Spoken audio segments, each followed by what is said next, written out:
भारतीय जनता पक्षाच्या राष्ट्रीय अध्यक्षाची घोषणा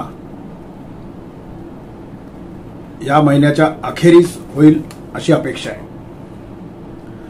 अपेक्षा आहे असं याच्यासाठी म्हणतोय की भारतीय जनता पक्षाची जी घटना आहे त्याच्यामध्ये असं म्हटलं गेलेलं आहे की देशातली जेवढी राज्य आहेत, म्हणजे आता आपल्याकडची 36 राज्य आणि केंद्रशासित प्रदेश, यातल्या निम्म्यापेक्षा जास्त किंवा निम्म्यानी राज्यांच्या आणि केंद्रशासित प्रदेशांच्या त्या राज्याचे अध्यक्ष आणि त्यांची कार्यकारिणी जाहीर झाल्यानंतर मग राष्ट्रीय अध्यक्षाची घोषणा केली जाते, अशी एक त्यांच्या घटनेमध्ये त्यांनी केलेली एक त्याला म्हणता येईल की तो एक ठराव आहे. आणि त्यामुळे आतापर्यंत 36 राज्यांपैकी 12 राज्यांमध्ये संघटनात्मक निवडणुका झालेल्या आहेत. अजून 6 ते 7 निवडणुका या आठवड्यात किंवा या येत्या 8 ते 10 दिवसात होतील आणि मग त्यानंतर भारतीय जनता पक्षाचा राष्ट्रीय अध्यक्ष जाहीर केला जाईल असं म्हटलं जाते. आजचा व्हिडिओ करण्याचं सर्वात महत्वाचं कारण असं आहे की या राष्ट्रीय अध्यक्षपदासाठी जी नावं चर्चिली जात आहेत संपूर्ण देशभरातनं, त्यातनं एक अत्यंत महत्वाचं आणि ज्याला धक्कादायक असंही म्हटलं येईल असं एक नाव चर्चेत आलेलं आहे आणि ते आहे राष्ट्रीय स्वयंसेवक संघाचे अत्यंत ज्येष्ठ नेते आणि ज्यांना लोकप्रिय नेते संघ स्वयंसेवकांमध्ये म्हटलं जातं ते संजय जोशी यांचं नाव चर्चेला गेलेलं आहे. त्या संदर्भातला हा व्हिडिओ आहे, त्यामुळे कुठेही जाऊ नका, शेवटपर्यंत हा व्हिडिओ बघा. ऑफिशियल अजय निकते हे तुमचं आवडतं युट्यूब चॅनल शेअर करा, लाईक करा, सबस्क्राईब करा. व्ह्यूवर्स वाढतायत म्हणून पुन्हा एकदा हात जोडून विनंती करतो की सबस्क्रिप्शन नक्की करा, सबस्क्राईब नक्की करा, बेल आयकॉन नक्की दाबा, म्हणजे नवनवीन व्हिडिओची नोटिफिकेशन्स तुम्हाला मिळत जातील. नमस्कार मित्रांनो, ऑफिशियल अजय निकतेमध्ये आपणा सर्वांचं स्वागत आहे. आजचा व्हिडिओ हा प्रामुख्याने आरएसएसचे ज्येष्ठ नेते जे गेले काही वर्ष विजनवासात गेल्यासारखं झालेलं आहे ते संजय जोशी यांच्या नावाची चर्चा पुन्हा एकदा नव्याने सुरू झालेली आहे की ते राष्ट्रीय अध्यक्षपदी येतील का. अर्थात ते येण्याची शक्यता जितकी दाट आहे तितकीच ती कमी आहे. तुम्ही म्हणाल की हे दोन कॉन्ट्राडिक्टरी विधानं एकामागोमाग एक तुम्ही कशी करता, तर त्याचं काय कारण आहे ते तुम्हाला पुढे हा व्हिडिओ बघितल्यावरती कळेलच. पण संजय जोशी यांच्या नावाची चर्चा नागपूरपासून दिल्लीपर्यंत, कन्याकुमारीपासून काश्मीरपर्यंत जोरदार सुरू झालेली आहे आणि म्हणून हा आजचा व्हिडिओ मी करतोय. लक्षात घ्या मित्रांनो, प्रामुख्याने भारतीय जनता पक्षाचा अध्यक्ष ठरवण्यात येण्यामध्ये आरएसएसची फार मोठी भूमिका असते. अर्थातच आरएसएस भाजपचा अध्यक्ष ठरवत नाही, पण आरएसएसच्या म्हणण्याला अत्यंत महत्वाचं त्याला म्हणतात की त्याला महत्वाचं वजन असतं. त्यांच्या शब्दाला, त्यांनी दिलेल्या निर्णयाला एक व्हेटो असतो आणि तोच व्हेटो आता यावेळेला वापरला जाणार आहे का हे बघणं अत्यंत औत्सुक्याचं आणि रंजक ठरणार आहे.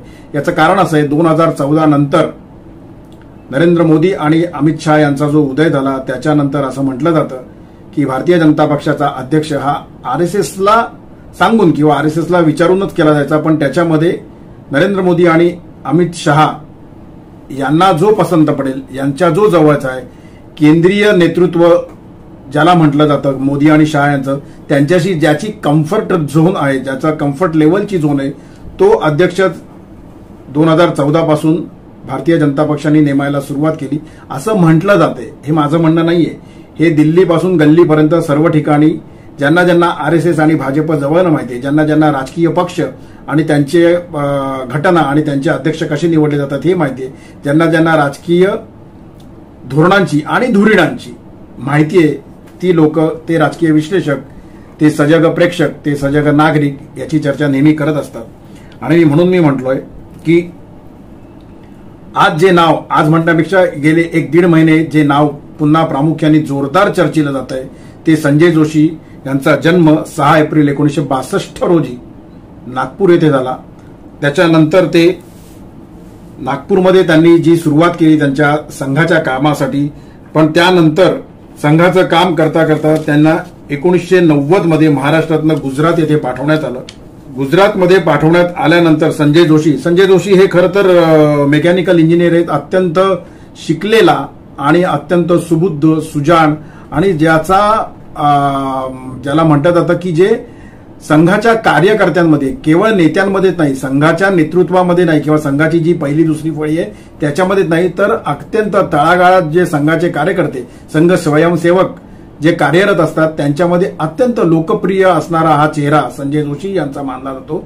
संजय जोशी यांच्याबाबत असं म्हटलं जातं की संजय जोशी यांना त्या ठिकाणचे ज्या ठिकाणी ते जातात, ज्या ठिकाणी ते व्हिजिट करतात, ज्या ठिकाणी ते भेट देतात, ज्या ठिकाणी त्यांचं कार्यक्षेत्र असतं, ज्या ठिकाणी ते कार्य करायला जातात त्या ठिकाणच्या केवळ प्रमुख नेत्यांची, प्रमुख लिडर्सचीच नाही तर अत्यंत बारकाईने त्यांना प्रत्येक स्वयंसेवकाचं नाव गाव देखील त्यांना माहिती असतं आणि त्यामुळेच त्यांच्याबद्दलची आपुलकी ही संघ स्वयंसेवकांमध्ये मोठ्या प्रमाणावरती दिसून येते.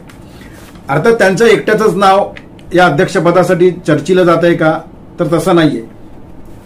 नावं बरीच आहेत, बरीच म्हणजे अक्षरशः बरीच आहेत, पण त्यातली काही नावं जी आहेत ती मी तुम्हाला प्रामुख्याने सांगतो, कारण नावं जवळजवळ 13-14 नावं माझ्याकडे आलेली आहेत, जे मी महाराष्ट्रातल्या काही प्रमुख नेत्यांशी म्हणण्यापेक्षा प्रमुख कार्यकर्ते आणि स्वयंसेवकांशी बोललो, भाजपच्या काही नेत्यांशी बोललो, नागपुरातल्या काही महत्वाच्या लोकांशी बोललो आणि प्रामुख्याने गेले 3-4 दिवस मी दिल्लीतल्या काही लोकांशी बोलतोय. त्यांच्याकडनं आलेली मला माहीत झालेली जी नावं आहेत, त्याच्या अर्थात ही नावं आहेत, ती नावं केवळ चर्चा व्हावी म्हणून असतात, ती नावं जाणून बुजून सोडली गेलेली असतात, ती नावं कोणाचा पत्ता कट केला जावा म्हणून देखील सोडलेली असतात.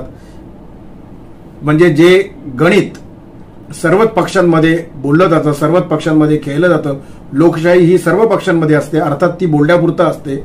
त्याच्यामध्ये आमच्याकडच्या निवडणुका, आमच्याकडचे पदाधिकारी हे लोकशाही मार्गाने ठरवले जातात, हे जरी खरं असलं आणि असं बोललं जरी गेलं असलं, असं बोललं जरी जात असलं तरी देखील प्रमुख नेता, प्रमुख पक्ष अध्यक्ष हा कुठल्या प्रकारे ठरवला जातो हे तुम्हा आम्हाला व्यवस्थित माहिती आहे आणि त्यामुळे लोकशाहीची प्रक्रिया पार पाडली जाते आणि मग अध्यक्ष नेमला जातो. हे खरं असलं तरी त्याच्या मागची गणितं काय असतात ही तुम्हा आम्हाला व्यवस्थित माहिती आहेत. तर मी जी तुम्हाला मगाची नावं सांगत होतो ती कुठली कुठली आहेत ती मी तुम्हाला फक्त एक थोडक्यात वाचून दाखवतो आणि त्यातली महत्वाची कुठली आहे ते आपण नंतर बोलू. महिला मुख्यमंत्री म्हणतो, माफ करा, महिला अध्यक्ष म्हणून देखील काही 3-4 नावं चर्चिली जात आहेत. अर्थात ही फक्त चर्चिली जात आहेत. अर्थात तुम्हाला माहिती आहे भारतीय जनता पक्षाचं गेले काही वर्ष जे धक्कातंत्र ठरलेले आहे, त्यामुळे भाजपचा अध्यक्ष नेमताना देखील धक्कातंत्र वापरलं जाईल का हे जेव्हा अध्यक्ष नेमला जाईल तेव्हाच आपल्याला कळणार आहे. कारण आजचा जो व्हिडिओ आहे हा फक्त शक्यतांचा, काय होऊ शकतं, मला जी मिळालेली माहिती आहे ती माहिती काय आहे हे तुमच्यासमोर ठेवण्याचा एक प्रामाणिक प्रयत्न आहे. माझं असं कुठलंही मत नाहीये की हाच अध्यक्ष होईल किंवा हीच अध्यक्षा होईल. मला जे मिळालेली माहिती आहे त्यातनं ज्या शक्यता निर्माण झाल्या आहेत, ज्या संभावना निर्माण झालेल्या आहेत त्या मी फक्त तुमच्यासमोर मांडतोय. तर जर महिला अध्यक्ष करायच्या झाल्या तर वसुंधरा राजेंचं नाव प्रामुख्याने घेतलं जात आहे. आंध्र प्रदेशच्या डी पुरंदरेश्वरी आहेत त्यांचं नाव घेतलं जात आहे.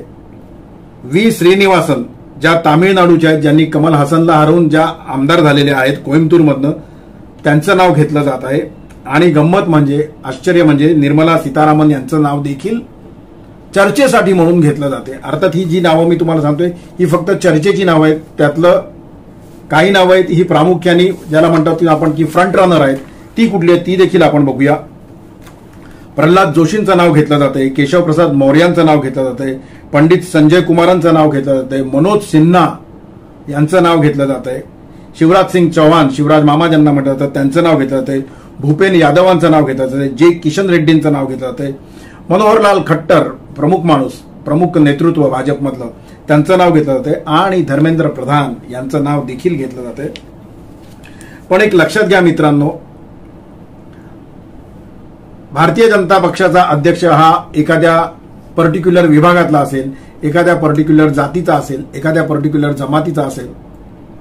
अशा चर्चा जाणून बुजून गेले काही महिने दिल्लीमध्ये घडवल्या जात आहेत, दिल्लीमध्ये सुरू आहेत. जातीपातीचा अध्यक्ष, एखाद्या विभागाचा अध्यक्ष याच्यामध्ये भारतीय जनता पक्ष अडकून राहील असं मला स्वतःला वाटत नाहीये. जेव्हा नाव जाहीर होईल त्याच्यामागची कारणं आपल्याला कळतील तेव्हा ते आपल्यासमोर येणारच आहे.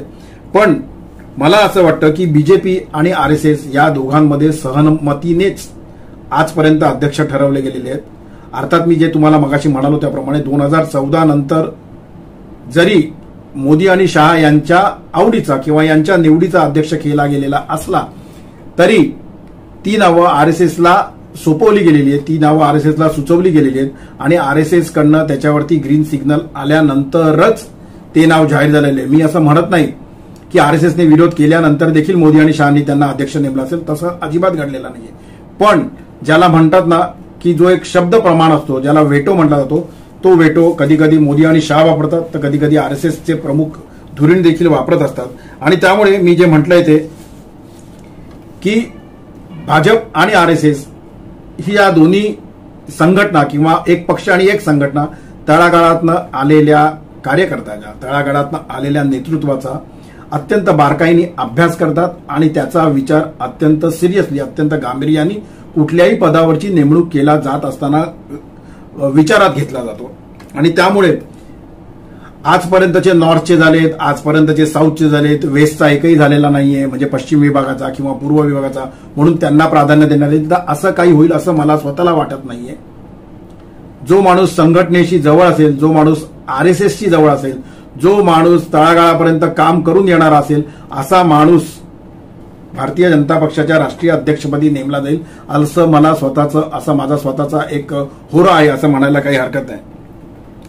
याचं कारण असं आहे की भारतीय जनता पक्षाचा अध्यक्ष नेमताना संघटन शक्ती असणं हे अत्यंत महत्वाचा विचार भाजपचे धुरीण देखील करतील आणि आरएसएस देखील करतील. हे तुम्ही अगदी काळ्या दगडावरची रेख समजा. एक लक्षात घ्या मित्रांनो, लोकसभेच्या निवडणुकांमध्ये अपेक्षित यश भाजपला मिळालं नाही. 400 पारचा नारा दिल्यानंतर 400 पार पर्यंत तर पोहोचणं सोडाच, पण 300 पर्यंत देखील जेमतेम भाजप पोहोचू शकलं एकट्याच्या जीवावरती. ही वस्तुस्थिती आपण नाकारून चालणार नाही. पण म्हणून लोकसभेच्या आधी आत्ताचे जे अध्यक्ष आहेत जे.पी. नड्डा यांनी एक विधान केलं होतं, ज्याला बाष्कळ विधान म्हणायला हरकत नाही, की आरएसएसची आता आम्हाला गरज राहिलेली नाहीये, भारतीय जनता पक्ष मोठा झालेला आहे, भारतीय जनता पक्ष स्वतःच्या जीवावरती निवडून येऊ शकतो, असा एकंदरीत सूर त्या विधानामागचा होता. असं म्हटलं तरी देखील ते वावगं ठरणार नाही. पण त्यानंतर लोकसभेला घेतलेल्या पराभवाच्या म्हणण्यापेक्षा जागा कमी मिळण्याच्या धसक्यानंतर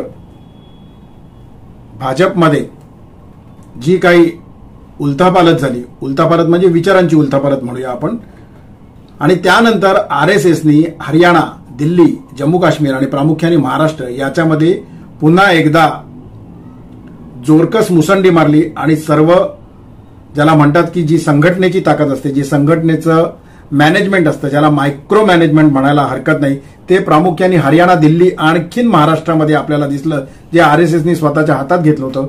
आणि त्याच्यानंतर या तिन्ही राज्यांमधल्या ज्या निवडणुका, विधानसभेच्या निवडणुकांचे जे रिझल्ट आले, त्याच्यामध्ये आरएसएसचं महत्व काय आहे हे जसं देशाला कळलं, तसंच ते भारतीय जनता पक्षाच्या धुरीणांना, दिल्लीमध्ये बसलेल्या धुरीणांना देखील पुन्हा एकदा जाणवलं. त्यांना हे माहीत नव्हतं अशातला भाग नाहीये, पण ते जाणवलं, हे जास्त महत्वाचं आहे. आणि म्हणूनच जे म्हटलं जात आहे दिल्लीमध्ये किंवा राजकीय पटलावरती की संघटना म्हणजे आरएसएस आणि पक्ष म्हणजे भाजप यांच्यामध्ये भारतीय जनता पक्षाचा नवीन अध्यक्ष नेमण्यावरनं थोडीशी बेदिली चालू आहे, थोडेसे वादविवाद चालू आहेत, थोडीशी तुतुमैमे चालू आहे.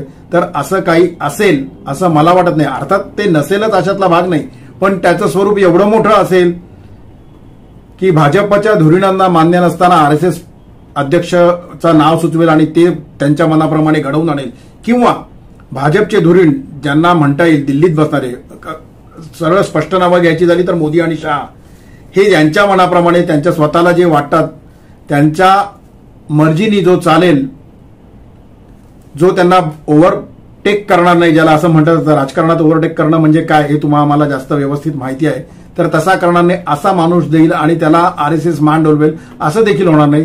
मी पुन्हा एकदा सांगतो, आता जो अध्यक्ष नेमला जाईल हा पूर्णपणे सहमतीने, जो पूर्वीच असेल सहमतीनेच नेमला जाता तसाच होईल.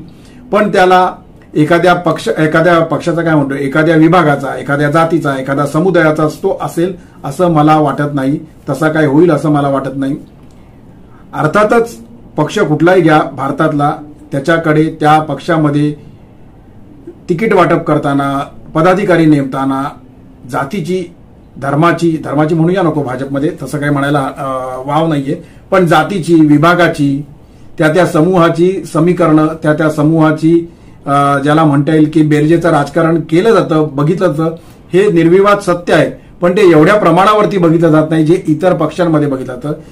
आरएसएस काय बघत असते की संघटना आणि संघटना सांभाळणारा माणूस कोण आहे, जो या पक्षाच्या प्रमुखपदी येऊन बसेल. आणि भाजप देखील हेच बघत असतं की सर्वांना बरोबर घेऊन जाणारा, आणि आता तर दिल्लीमध्ये सरकार स्थापन झालेलं असताना, दिल्लीतलं सरकार चालवत असताना एनडीएच्या इतर घटक पक्षांना देखील बरोबर घेऊन जाणारा, समन्वय साधणारा अध्यक्ष भारतीय जनता पक्षाला आता दिल्लीमध्ये म्हणजे केंद्रीय स्थानी, ज्या राष्ट्रीय स्थानी हवा असेल. याचं कारण नोव्हेंबरमध्ये बिहारच्या निवडणुका येतात, त्याच्यानंतर पश्चिम बंगालमधल्या निवडणुका असतील, आणि आत्ताचा जो अध्यक्ष असेल कदाचित त्याच्याच अध्यक्षतेपदाखाली 2019च्या निवडणुका देखील लढवल्या जातील.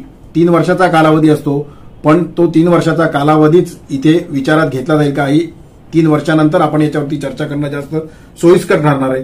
पण मी मगाशी जे म्हणालो आहे ते की गेल्या 10 वर्षामध्ये म्हणजे 2014च्या नंतर प्रामुख्याने नरेंद्र मोदी आणि अमित शहा यांचा शब्द हा प्रमाण मानला जायचा. अर्थातच ते मी मगाशी म्हटलंय तसं आरएसएसला देखील विचारात घेतलं जायचं. पण आता गेले जे 3-4 महिने म्हणजे प्रामुख्याने लोकसभेच्या नंतर ज्या बैठका भारतीय जनता पक्षाचा अध्यक्ष ठरवण्यासाठी प्रामुख्याने मोठ्या प्रमाणावरती दिल्लीमध्ये आणि नागपूरमध्ये देखील घेतल्या जात आहेत, त्याच्यामध्ये 2 नावं ही फार मुख्य आहेत, आणि ती 2 नावं अशी आहेत. एक आहेत दत्तात्रय होसबळे आणि दुसरं आहे अरुण कुमार, आणि यांची उपस्थिती या सर्व प्रमुख बैठकांमध्ये प्रामुख्याने असते, हे इथे तुम्ही लक्षात घेतलं पाहिजे. अर्थातच मी जे म्हटलंय तसं आरएसएस हे नाव सुचवत नाही कोण अध्यक्ष असावा ते, पण भारतीय जनता पक्षाकडनं आलेल्या नावावरती स्वतःचं मत अत्यंत ठामपणे आरएसएस मांडत असतं, आणि हेच यातली सर्वात महत्वाची गोष्ट. आता यावेळेच्या अध्यक्षपदी जे नाव डिक्लेअर होणार असेल त्यावेळी ठरेल, हे तुम्ही म्हणजे अगदी प्रकर्षाने लक्षात ठेवा. 2014 मध्ये भारतीय जनता पक्षाला 282 जागा मिळाल्या होत्या, 2019 मध्ये त्या 303 जागा मिळाल्या, आणि 2024 मध्ये त्या खाली आल्या, जागा घसरल्या आणि त्या केवळ 240 वरती येऊन ठेपल्या. त्यामुळे 2014 ते 2024 मध्ये मोदी आणि शहा यांचा शब्द हा अंतिम मानला जायचा. आताही तो मानला जातो, हे इथे लक्षात घ्या. पण आरएसएसने लोकसभेच्या निवडणुकांच्या नंतर मगाशी मी जे म्हटलंय तसं येणाऱ्या आता ज्या झालेल्या राज्यांमधल्या ज्या विधानसभेच्या निवडणुका होत्या त्याच्यामध्ये जी मुसंडी मारली म्हणजे कामं करण्यामध्ये मुसंडी मारली, आणि ती जास्त महत्वाची आहे. आणि त्याच प्रकारची मायक्रो मॅनेजमेंट ही पश्चिम बंगाल आणि बिहारमध्ये होणाऱ्या निवडणुकांमध्ये देखील आरएसएस करेल. आणि म्हणूनच आरएसएस जे नाव सुचवेल किंवा आरएसएस जे भाजपने सुचवलेल्या नावावरती त्यांचा शिक्कामोर्तब करील ते नाव तसंच असेल. आणि मगाशी मी जी नावं घेतली त्याच्या जोडीलाच संजय जोशी यांचं नाव येण्याचं जे कारण आहे ते इथे लक्षात घेणं अत्यंत महत्वाचं आहे. मगाशी जे म्हणालोय मी तसं की आता भाजपवरती जरी मोदी आणि शहा यांचं वर्चस्व असलं आणि गेल्या 10 वर्षातला आणि आत्ताच्या निवडणुकांमध्ये देखील त्यांचा जो करिश्मा होता, त्यांनी जे घेतलेले कष्ट होते, प्रामुख्याने अमित शहा यांनी ते अध्यक्षपदी आल्यानंतर जी पायाला भिंगरी लावून संपूर्ण देशभर भ्रमण केलं आणि जी संघटना उभी केली ते निर्विवाद सत्य आहे, ते कोणीही नाकारूच शकणार नाही. पण जे.पी. नड्डा यांच्या बेताल आणि बाष्कळ वक्तव्याने जे वातावरण कलुषित झालं होतं आरएसएसच्या प्रामुख्याने संघ स्वयंसेवकांमध्ये, ते वातावरण म्हणजे त्याला म्हणता येईल की धुवून काढायला किंवा पुसून काढायला जी महत्वाची कारणं ठरली ते लोकसभेमध्ये ज्या आकड्यासाठी निवडणुका लढल्या गेल्या 400 पारच्या, ते तसं न होता तो आकडा खाली आला. आणि मग नंतर झालेल्या विधानसभांमध्ये आरएसएसनी दाखवून दिलं की नड्डा यांचं वक्तव्य किती चुकीचं होतं आणि आरएसएसची गरज ही कायमस्वरूपी पक्ष म्हणून भारतीय जनता पक्षाला ही राहणारच आहे. हरियाणा, महाराष्ट्र आणि दिल्लीच्या विधानसभेच्या निवडणुकांमध्ये आरएसएसनी ही संपूर्ण यंत्रणा स्वतःच्या ताब्यात घेतली होती आणि त्या तिथे जो निकाल आला तो तुम्हा आम्हाला सर्वांना माहिती. आणि तो भाजपच्या धुरीणांना, मी धुरीण हे शब्द मुद्दामून वापरतोय, तुम्हाला माहिती आहे मी कोणाबद्दल बोलतोय ते, मोदी आणि शहा यांना व्यवस्थित उमजलेलं आहे. ते त्यांना उमजलं नव्हतं अशातला भाग नव्हताच, पण ते आता प्रामुख्याने पुन्हा एकदा कळलेलं आहे. आपण जी ही चर्चा करतोय ही फक्त संभावनांवरती, शक्यतांवरती, हे इथे लक्षात घ्या. पण पश्चिम बंगालमध्ये सिलिगुडी इथून जे निवडून आलेले आहेत त्यांचं नाव आहे विवेक दत्ता, जे भाजपचे अत्यंत ज्येष्ठ आणि प्रमुख नेते पश्चिम बंगालमध्ये मानले जातात, त्यांनी काही दिवसांपूर्वी एक पत्र दिलेलं आहे भाजपच्या श्रेष्ठींना आणि संघ आरएसएसच्या श्रेष्ठींना देखील, आणि त्याच्यामध्ये त्यांनी संजय जोशी यांच्यासारखा अध्यक्ष भाजपला मिळाला पाहिजे असं स्पष्ट म्हटलेलं आहे. आणि त्यांनी दिलेल्या पत्रामुळेच पुन्हा एकदा हे नाव राजकीय पटलावरती मोठ्या प्रमाणावरती उचल खाल्लेली आहे. विवेक दत्ता यांनी जे पत्र दिलेलं आहे ना मित्रांनो, त्याच्यानंतर संजय जोशी असं म्हटलं जात आहे की त्यांनी नागपूरला जाऊन मागच्या आठवड्यामध्ये संघाच्या प्रमुख धुरीणांशी, प्रमुख नेत्यांशी, प्रमुख पदाधिकाऱ्यांशी चर्चा केली, त्यांची भेट घेतलेली आहे. संजय जोशी कोण आहेत हे तुम्हाला मी मगाशी सांगितलं होतं. संजय जोशी यांचं नाव येण्याचं कारण काय आहे, त्यांचं बॅकग्राऊंड काय आहे हे तुम्ही इथे लक्षात घ्या. 1990 मध्ये ते महाराष्ट्रातनं गुजरातमध्ये गेले. 1995 मध्ये ते गुजरातचे महासचिव भाजपचे म्हणून त्यांनी काम केलं.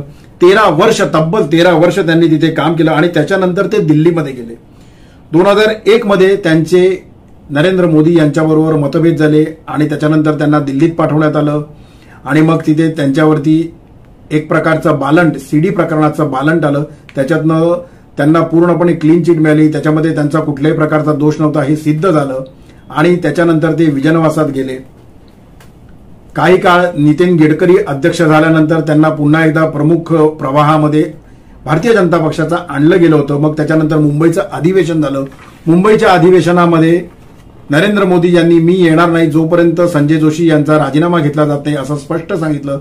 मग संजय जोशी यांचा राजीनामा घ्यायला लागला. संजय जोशी हे पदउतार झाले आणि त्याच्यानंतरच मुंबईच्या अधिवेशनामध्ये नरेंद्र मोदी यांनी पाऊल टाकलं. हा इतिहास झाला. पण आताची कारणं फार वेगळी आहेत.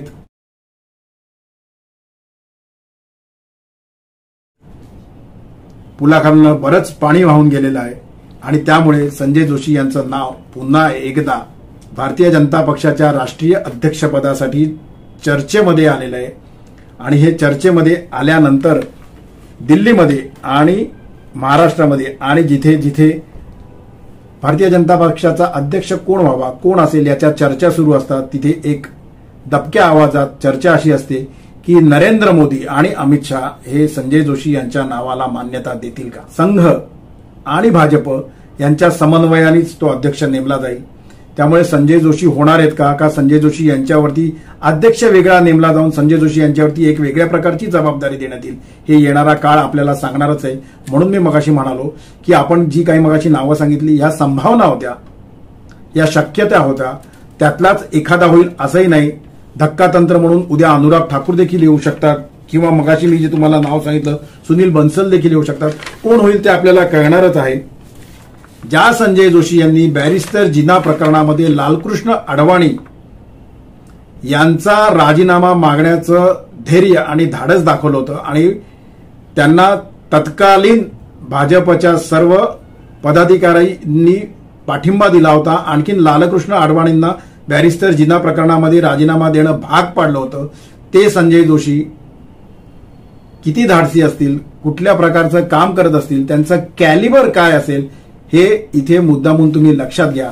आणि अशा कॅलिबरचा माणूस भारतीय जनता पक्षाच्या अध्यक्षपदी येणं हे संघाला जरी मान्य असलं, संघाला जरी हवाहवसं वाटत असलं, संघाच्या कार्यकर्त्यांना आणि भाजपच्या लाखो कार्यकर्त्यांना हवाहवसं वाटत असलं, तरी देखील एखादं वेगळं सत्ता केंद्र किंवा एखादं वेगळं ज्याला म्हणता येईल असं एक खुर्ची, एक सत्तेची खुर्ची, म्हणजे ज्याला सरकारी सत्तेची खुर्ची म्हणता येणार नाही पण संघटनेतल्या सत्तेची खुर्ची निर्माण व्हावी असं मोदी आणखीन शहा घडून देतील का हे आपल्याला बघायला लागणार आहे. हे बघणं अत्यंत रंजक ठरणार आहे. संजय जोशी यांच्या नावाला विरोध करायचा झाला तर, दुसऱ्या कोणाचं नाव सुचवायचं झालं तर, दुसऱ्या कोणाच्या नावाचा ज्याला म्हणता येईल की डिक्लेरेशन करायचं झालं तर त्याच्या मागची कारणं काय आहेत, की ही व्यक्ती का नको आणि ही व्यक्ती का हवी याची ठोस कारण हे भाजपच्या धुरीणांना आरएसएसला द्यावंच लागणार आहे. ते काही जाहीर दिलं जाणार नाही पण त्यांना सांगायला लागेल की हा अध्यक्ष का असावा आणि हा अध्यक्ष का नसावा. असावा म्हणण्यापेक्षा का नसावा एखादी व्यक्ती आरएसएसनी सुचवल्यानंतर ती का नसावी हे जसं भाजपच्या धुरीणांना सांगायला लागेल, तसंच भाजपच्या धुरीणांनी सुचवलेली जी नावं असतील ती का नसावी, ती व्यक्ती का नसावी हे आरएसएसला देखील सांगायला लागणार आहे. आणि म्हणून मी सातत्याने म्हणतोय की वेटो वापरायचा जरी वेळ आले, अंतिम शब्द प्रमाण मानायची दोघांच्या बाजूनी जरी वेळ आली आरएसएसच्या आणि भाजपच्या, तरी देखील एकमेकांशी समन्वय साधल्याशिवाय भाजपचा राष्ट्रीय अध्यक्ष जाहीर केला जाणार नाही, हे तितकंच खरं आहे. मोदी आणि शाह यांनी 2014 ते 2024-25 पर्यंतचा त्यांचा जो करिश्मा होता तो अजूनपर्यंत कायमच आहे, हा नाकारून चालणारच नाही. पण तरी देखील आरएसएस काय करिश्मा करू शकतं, काय करिश्मा घडवू शकतं हे लोकसभेच्या घसरलेल्या आकडेवारीनंतर दिल्ली विधानसभा, महाराष्ट्र विधानसभा, हरियाणा विधानसभा याच्यामध्ये आरएसएसनी स्वतःच्या ताब्यात सगळी यंत्रणा घेऊन दाखवलेलं आहे की आरएसएस काय चीज आहे, आरएसएस काय संघटना आहे. सबळ कारणं ही दोन्ही बाजूनी द्यावी लागतील की ही व्यक्ती का नको आणि ही व्यक्ती का हवी. एखाद्या नावाला कोणी कितीही विरोध करू दे, कोणी कितीही पाठिंबा देऊ दे, पण संघटना म्हणून भारतीय जनता पक्षाचा विचार, संघटनेचा विचार जो व्यक्ती पुढे घेऊन जाऊ शकेल, येणाऱ्या लोकसभेच्या 2029च्या निवडणुकांमध्ये किंवा त्या निवडणुकांच्या टप्प्यापर्यंत जो अध्यक्ष जोरदारपणे भाजपला घेऊन जाऊ शकेल, बिहारच्या आणि पश्चिम बंगालच्या येणाऱ्या विधानसभेच्या निवडणुकांसाठी जो जोरदार बॅटिंग करू शकेल, जो जोरदार फळी उभी करू शकेल, जो जोरदार मुसंडी मारून तिथे एक वेगळ्या प्रकारचा निकाल भाजपला मिळवून देऊ शकेल, असाच व्यक्ती, मग तो संजय जोशी असो किंवा कोणीही असो, तोच भारतीय जनता पक्षाच्या अध्यक्षपदी नेमला जाईल. संजय जोशी यांचं नाव प्रामुख्याने गेले 3-4 महिने जे पुन्हा एकदा चर्चेत आलं होतं ते आणखीन जोरकसपणे चर्चेत यायला कारणीभूत ठरलेलं जे सिलिगुडीचे पश्चिम बंगालमधले नेते होते विवेक दत्ता यांचं पत्र कारणीभूत ठरलेलं आहे.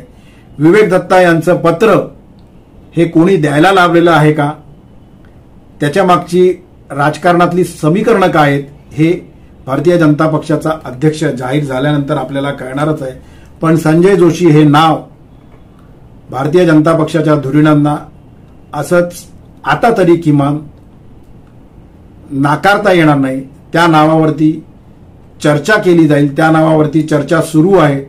संजय जोशी यांचं नाव चर्चेला गेल्यामुळेच आजचा हा व्हिडिओ मी मुद्दाम बनवला होता. संजय जोशी काय आहेत हे तुम्हाला या व्हिडिओमधनं कळलं असेल. संजय जोशी काय आहेत हे आरएसएसच्या लोकांना सांगण्याची अजिबात गरज नाही. संजय जोशी काय आहेत हे भारतीय जनता पक्षाच्या जुन्या जाणत्या कार्यकर्त्यांना आणि पदाधिकाऱ्यांना देखील सांगण्याची गरज नाही.